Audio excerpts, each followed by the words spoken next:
Anastasia Potapova. Anastasia Potapova arrived in North America following a successful spell on the European indoor courts, including a title-winning run in Linz. The 21-year-old has climbed over 90 ranking places in the last 12 months. Jessica Pegula bounced back from a set down against Camilla Giorgi late on Friday night to record her 14th match win of the season.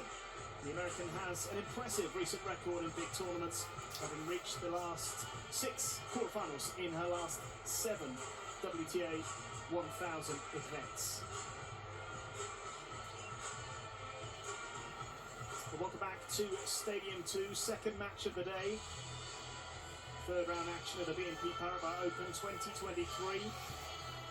Jessica Pegula, the number 3 seed, the number 1 ranked American, up against Anastasia Potapova, one of the title winners in the 2023 season. Victorious in Linz. Struggled a little bit on the outdoor hard courts this year. She's failed to record back-to-back victories in 4 of her 6 events in the current season. But that title win will give her huge confidence going into this contest against one of the world's best players.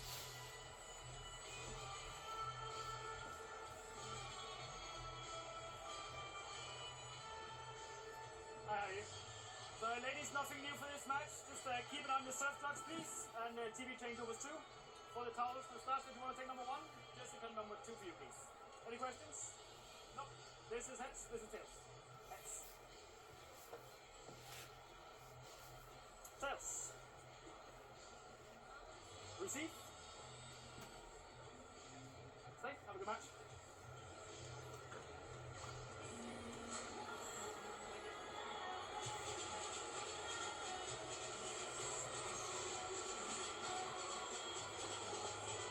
So the second match of the day on Stadium 2, third round of the BNP Paribas Open 2023. Anastasia Potapova, 26th seed, taking on Jessica Pegula, ranked number 3 in the world.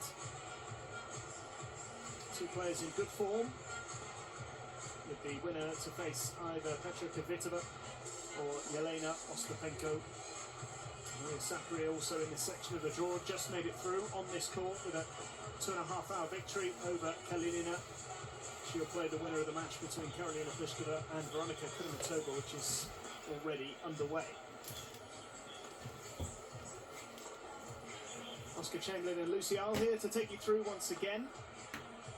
And Lucy, that title win for Potapova, just another indication that she really has great potential, still only 21 years old, turns 22 at the end of the month, but a couple of WTA titles now. She's climbed the rankings consistently over the last year, but she's a dangerous player.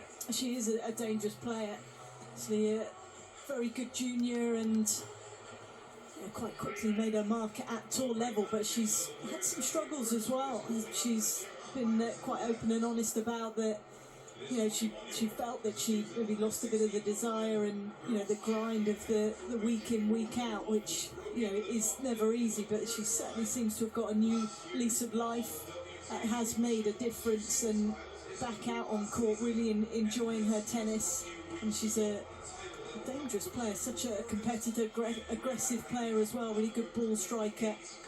And she's certainly one that will go after it. And it was good to see how well she played in Linz, because she was fully fit at the start of the tournament, so found a way through. So it's not going to be an easy match for Pegula. She'll be aware of that.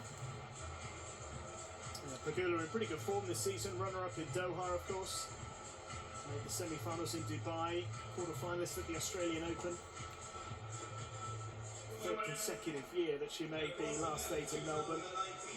She's also part of the USA team in the United Cup, which they won, of course. She's just been one of the best players on tour, really, for the last year or so. Very, very impressive. Yeah, she has, and you know, sometimes when you make that breakthrough and you push yourself up the rankings, it's not always easy to keep yourself there, but she's shown that consistency both in the singles and the doubles. Enjoys playing the doubles, prefers to be competing on the match court over maybe the hours and hours of practice, and I always think it complements your singles game as well, and the partnership that she's had with Coco Gauff has been unbelievable. And she has beaten Potapova before. And then at the US Open in the opening round, as you can see, back in 2021, won pretty comfortably. Won her biggest title of her career so far, Pegula, last year, at the end of last season. In Guadalajara, where she beat Maria Sakkari in the final. Made the final in Madrid as well, which at the time was the biggest final of her career. And I remember that defeat to Ons Jabeur really hit her quite hard, and she felt that defeat, but it does seem to have spurred her on. She's got better since then, and really establishing herself in the top 5, number 3 in the world currently. This match will be best of 3 topic sets. And it was a tricky match for her last time out against Camilla Giorgi. It started late at night. Giorgi played really well in the first set, but she came through it. By the end of the match, she was looking in pretty good form.